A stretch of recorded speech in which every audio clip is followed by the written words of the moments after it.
in the horror genre. I'm your host, Nicole, and it's time to share another dark tale.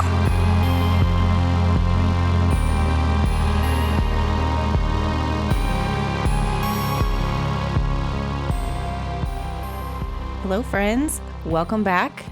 I am here today to do something I don't do very often, and that is to give a film review. I went and saw the new Scream last night, and I just really enjoyed it. I found it very interesting, and I want to share my thoughts for a change. I was going to do just an Instagram story, and then I thought, this is going to be a pretty long Instagram story, so maybe I should just pop on and do a little mini episode about it.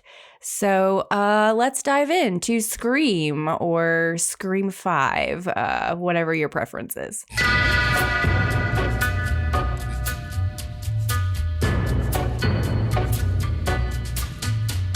So a little background before I dive into my thoughts about this Scream film.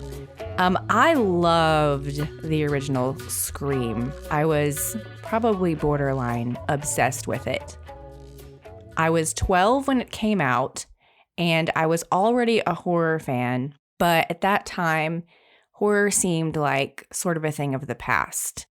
I would go to the video store with my mom, and I would rent horror movies, a lot of times based on the box art, like I'm sure a lot of you did. Also, I was renting the big ones, Halloween and Friday the 13th, and Nightmare on Elm Street was a favorite of mine.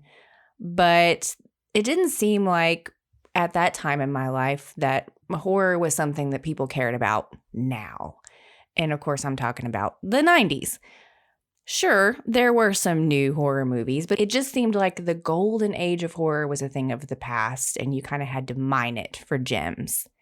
And my best friend at the time, whose name was also Nicole, was talking about this movie Scream. We were in, I think, 6th grade, and she was like, oh, I can't wait to see this movie Scream. I actually think we saw a poster for it at, I don't know, the movie theater, video store or something. And I was like, oh, I haven't heard of it. I don't know anything about it. I'm sure I saw a trailer on TV or something, but I don't remember knowing much about it. And I can't remember if I saw it in a theater or not. I don't think I did because, again, I was pretty young, and I don't know that my mom would have taken me to see that movie in the theater. But regardless, I did eventually see it. I have a very vivid memory of watching it at a slumber party for my cheerleading squad. And it was a blast. So in the movie, whenever Tara is talking about watching it at a slumber party when she was a kid, I was like, oh my gosh, that is my experience. And so I remember when Scream came out, having a very strong realization that, wow, horror is back. Horror is not just something that lives in the past that you have to be nerdy about to appreciate. Like, this is big. Like, it felt big. And of course, it reinvigorated the genre. Wes Craven did that twice. He did it once with Nightmare on Elm Street. He did it again with Scream. And it just changed the horror landscape. I mean, we might not be where we are today if it had not been for Scream coming along and just injecting life into this, what some people would say, dusty old genre. And so I have just a huge respect and appreciation for Scream. I rewatched it. It had been years and years and years and years, and I rewatched it as an adult in my probably late 20s, early 30s, and I might have loved it even more. I just thought, wow, like this movie holds up. I still love it. A lot of times you look back on things that you appreciated when you were a teenager, and it's very, very embarrassing. You give yourself a little grace, but it's like, oh, wow. But Scream was not that way. I was like, man, this movie still feels big and still feels fresh. And so that's kind of my background. That's how I am coming to Scream. So the Scream franchise in general, I've enjoyed. I think it's one of the stronger slasher franchises. Of course, there haven't been, 10 of them. There have now been 5. And I think 3 is really the only really weak one in the bunch. However, I wasn't necessarily excited about a new Scream movie.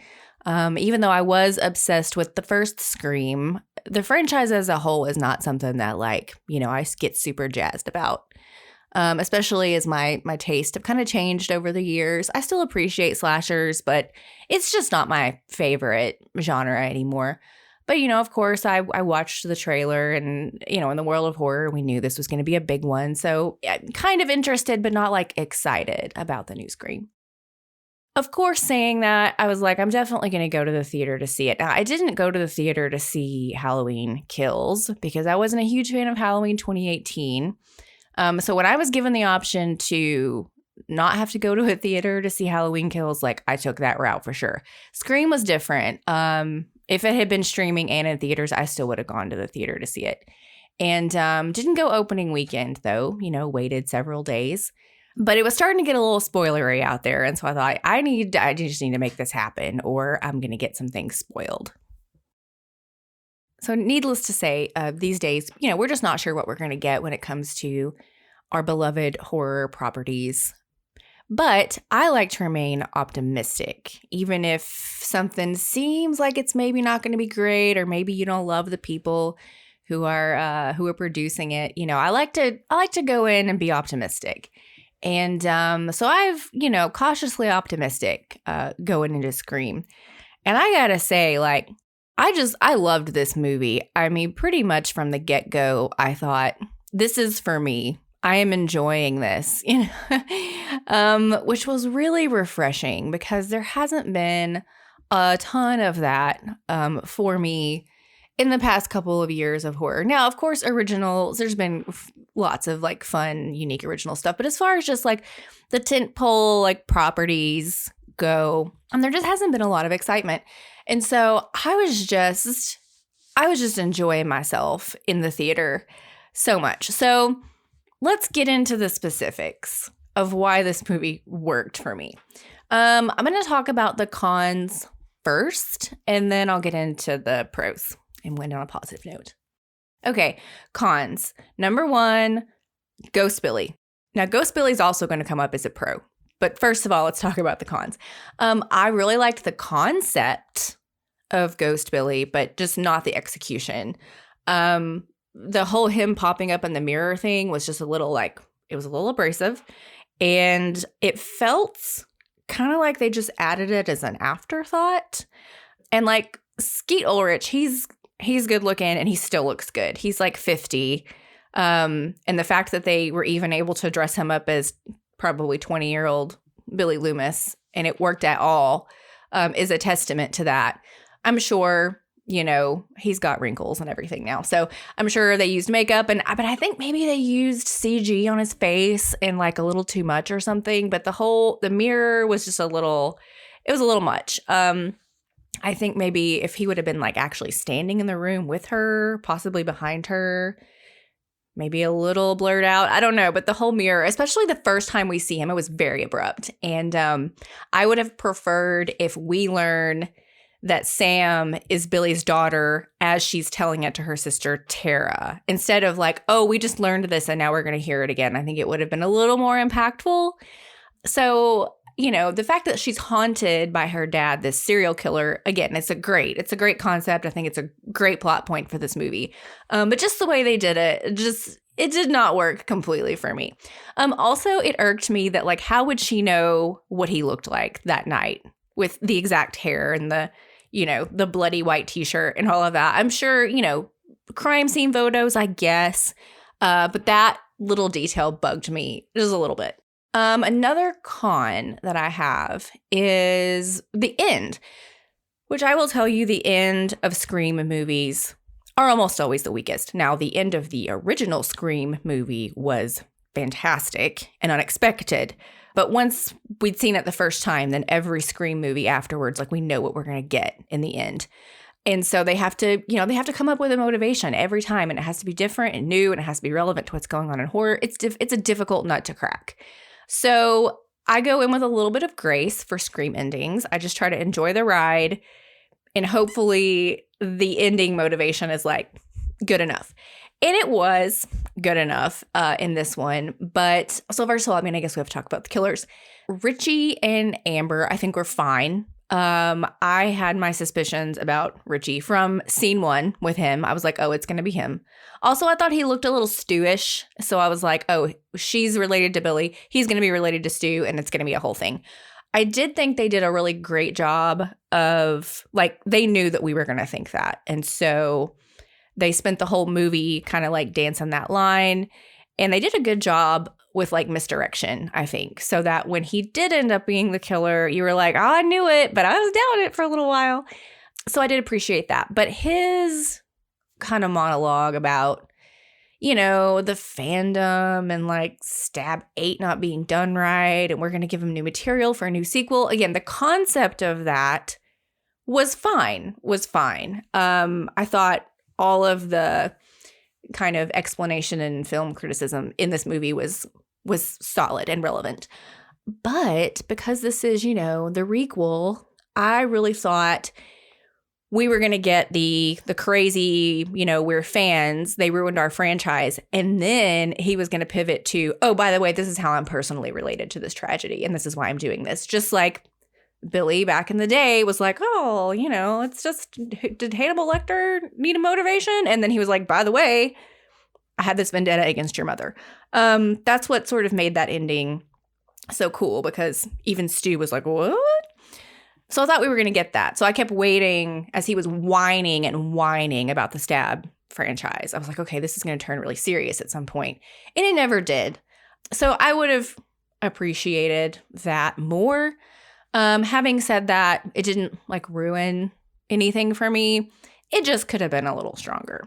And I'm pretty sure I have other criticisms, but that's all I can really think of right now. Those are my cons: Ghost Billy and a weak ending, a kind of weak ending. So now we're going to move on to the fun stuff. I'm going to talk about my pros, what I really liked about this movie. First of all, the original cast.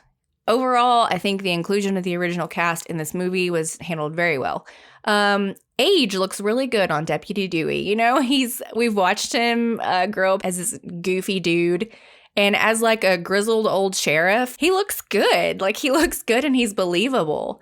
You know, his situation is, I think, really appropriate. He's had this traumatized, kind of sad life. And, you know, now he's this lonely man. And I really felt for him. And it still felt real, though, when Sam and Richie came to him for help, that he's, you know, reluctant, but he can't say no. He can't. And that all felt very genuine to me. Also, Dewey and Gail's interaction when she first rolls into town was so sweet and like so raw. I was actually tearing up a little bit because these are people we've known for so long. We didn't need any backstory or anything. I mean, they just got right into it and got really real with each other. And I appreciated that. And it also felt a little bit like, is this Courtney Cox and David Arquette talking to each other? You know, also, I feel like you could feel that little bit of real life personal emotion behind it. And I loved that. I also think that the original cast was sprinkled in like just the appropriate amount. They didn't take over the show. Like in Scream 4, Sydney was pretty important. And in this one, you know, it felt more like, listen, this is something I got to do. So I'm here to handle it and to help you. But they really did feel like supporting characters and not like the star of the show, which I appreciated. Like, I feel like if they didn't show up in the next Scream, that would kind of be okay. You know, you wouldn't be like, oh, where did they go? It feels like possibly an ending and a passing of the torch. And the last thing I want to say about the original cast is Dewey's death was so good.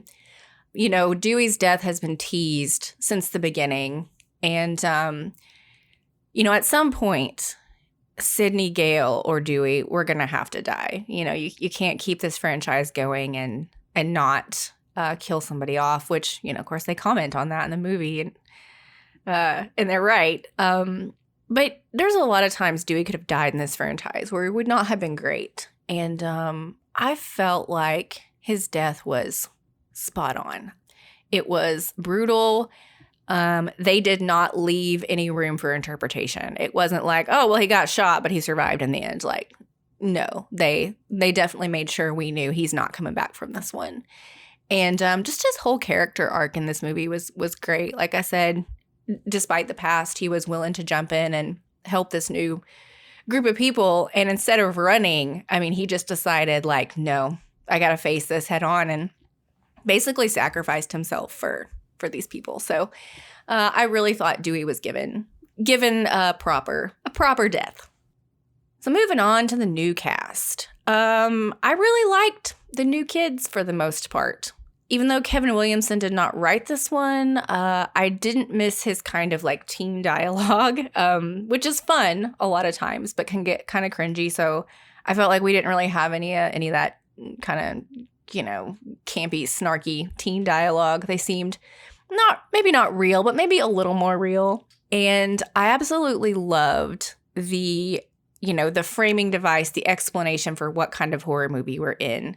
The explanation that we got from Mindy, the idea of, the toxic fandom and the requel, I thought was great. It just made sense for where we are. And that's the thing with Scream, is you always wonder, like, okay, what are they going to comment on? Where are we at in horror? And they've always done a pretty good job with that. And I think they picked the correct topic for this one. And also, the people have been speculating about this movie for a long time. And it's interesting to see how the internet chatter about this movie played out in real time in the movie. Like, people were predicting that either a child of Stu or Billy was going to show up. And that happened. Also, this whole kerfuffle about the title, Scream, right? I've seen a lot of chatter about, okay, this is part of the trend of calling a movie its original title? Or is the title of this movie itself a commentary on where we are? And it absolutely was. So whenever Richie was watching the little YouTube fan review about Stab 6 or 8 or whatever, and they were like, why are you calling it Stab? Call it Stab 6. You're not fooling anybody just calling it Stab. And it's like, those are exact comments that you've seen about Halloween or Scream, So I thought, wow, how I love that they just leaned into this and just called it Scream as a comment on where we are. Loved that. Also, last thing I want to say about the new cast is, like, shout out to Wes's Frosted Tips. Loved his Frosted Tips. I just thought, what a great homage to the 90s, especially since in the beginning, Tara is like, yeah, it was the 90s and everybody had weird hair. So I loved it. And now I'm wondering, like, oh man, are kids going to start showing up with Frosted Tips again because of this movie? They've already got, chokers and the big pants and everything. So we shall see. Next up on my pros list are the kills. I thought the kills in this movie were great. They did not pull any punches. They showed us the violence. They lingered on it. Especially, I'm thinking particularly of when Wes gets stabbed in the neck. I mean, they just hung on to that. And it reminded me just a little bit of how I felt watching the original, because when you watch the original Scream now, it's violent, but it's tame compared to what we've seen in the wake of torture porn and New French Extremity and all these things. Scream seems very tame. But at the time, it was pretty brutal. I mean, it was the most violent thing I had seen up until that point. Again, I was 12. And I just remember that final scene when Billy and Stu are stabbing each other and there's just blood everywhere. I mean, I just remember that being like, ugh, difficult to watch. And so, of course, this Scream 5, Scream 2022, is probably the most violent Scream there's ever been. But they have to, like, up that ante, I think, to kind of try to make us feel like we did when we saw the original. And I think my favorite kill was probably, Dewey, because it had such an emotional impact. But other than that, Deputy Judy, oh my gosh, killing her in broad daylight in a neighborhood was a stroke of genius. And I loved it. It felt fresh and bold, and I loved it. Okay, so I said Ghost Billy was a con. And then it's also a pro. So now I'm going to talk about the pros of Ghost Billy. I love that they brought Skeet back. It is no secret that I love Billy Loomis. You know, there's been this debate about Billy Loomis, hot or not. I fall on the hot side. I just have always loved Skeet Ulrich. I'd never seen him in anything before Scream. I don't know what he had done before that, but, you know, had a crush on him. And then when he was in, there's a movie that a lot of you have probably never even heard of called The Newton Boys. It's a Western, and it stars Skeet Ulrich, Matthew McConaughey, Vincent D'Onofrio, and Ethan Hawke. I suggest if you've not seen it, you got to seek it out because it's a really fun movie. But he's in that movie, and that's when like my Skeet crush got really big because he's very cute in that movie. But anyway, there's been this little Billy Loomis debate for the last few years. And I feel like the gif of him like licking the blood off his fingers has just become more popular. And I feel like the filmmakers were like, you know what? I think we're going to bring back Billy Loomis. I think people will love it. And guess what I did? Because even though Ghost Billy in the mirror was ridiculous, I mean, every time, I was just so happy to see him that I kind of didn't care.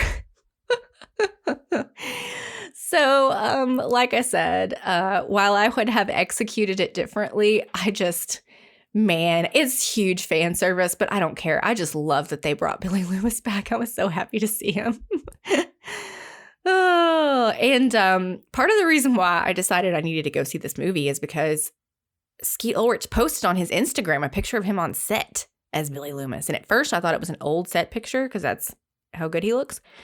But he was sitting next to a new cast member, and I was like, oh my, what is happening here? And I knew, I was like, it's going to be a flashback or something, but I was like, I got to get to the theater because, like I said, it's getting spoilery out there. But anyway, Skeet's back. I'm happy. So my last pro is the final shot. I was really wondering how they were going to end this. And I was a little concerned that at the end, when Sam approaches Gail and Sydney, that there was maybe going to be some kind of like stinger, or she was going to lose it, or, you know, they were going to have us questioning her sanity. Like, is she going to go be a killer now? And I'm really glad they did not do that because I sort of felt it. And I really appreciate that they kept it simple and just leaned into this whole requel idea, and they gave us the same final shot from the original. You know, we got the sun rising over Stu's house. We've got the reporter in the yellow suit. I mean, it just hit me in the right spot. I wondered how they were going to wrap it up, and I think that was just the right choice. So overall thoughts. I am going to make kind of, I think, what might be a bold statement, and I think this is my second favorite in the franchise. I love 2, and I don't really have any complaints about 4. 3, of course, was something else. But I mean, this one, it just really catered to my love of the first one. It just hit me in all the right spots. It really worked for me. I think they kept it pretty simple. I think they executed it very well. And even though, you know, I have a couple of critiques, overall, I just loved it. I just really loved it. So, you know, I'll give some more time to maybe think about it. And it might not end up landing as my second favorite, but who knows? I had a great time. I don't know, you know, where they're going to go from here. You know, I don't think we need another Scream movie. We probably didn't need this Scream movie. So I don't know. It's like, are we going to get another Scream movie in 2 years, 5 years? Is it going to be another decade? If it takes a decade between movies to get good ones, then by all means, you know, let's give it a decade. One thing I didn't mention. I was also interested to see this movie because it's the first one without Wes Craven. And that man, I just love that man. I say that like I know him. He's one director I would love to have, you know, met. And of course, I didn't get to. But I was a little nervous about how the new filmmakers were going to handle Scream. And they're the same team that did Ready or Not, which I've not seen, but I've heard really good things about. And I have to say, I think they did a great job. You know, it was a big task. I think because they did, in my opinion, keep it kind of simple and just executed the points you need to execute for a Scream movie, that it ended up working out. So, I don't know. Are they now going to be the holders of the Scream franchise? Is somebody else going to take the next one? I don't know. But in this case, I think having a fresh creative team on it really paid off. So I haven't listened to any other reviews yet. I wanted to just hop on here and give my thoughts before I listen to anybody else's. But now I'm going to spend my day working away and listening to other people's thoughts on Scream 5, Scream 2022. And yeah, I'm excited to hear what other people thought. I'm excited to figure out if my own love of the first one has completely clouded my judgment, or are other people feeling the same vibe? If you want an in-depth review of Scream, because I have just glossed the surface here, I would suggest going and listening to the Straight Chilling podcast, friends of mine, or check out Halloweenies. They do a deep dive into a franchise every season, and this season has been Scream. And they released 2 episodes about Scream 5, Scream 2022. So if you really want to take a deep dive, go listen to one of those 2 podcasts. So you guys have a great rest of your week, and we'll see you next time.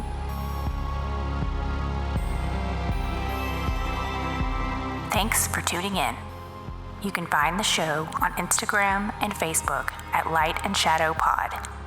Sign up to become a supporter on Patreon for early access to all episodes and more. Please rate, review, and subscribe to help other people find the show. Until next time, stay spooky.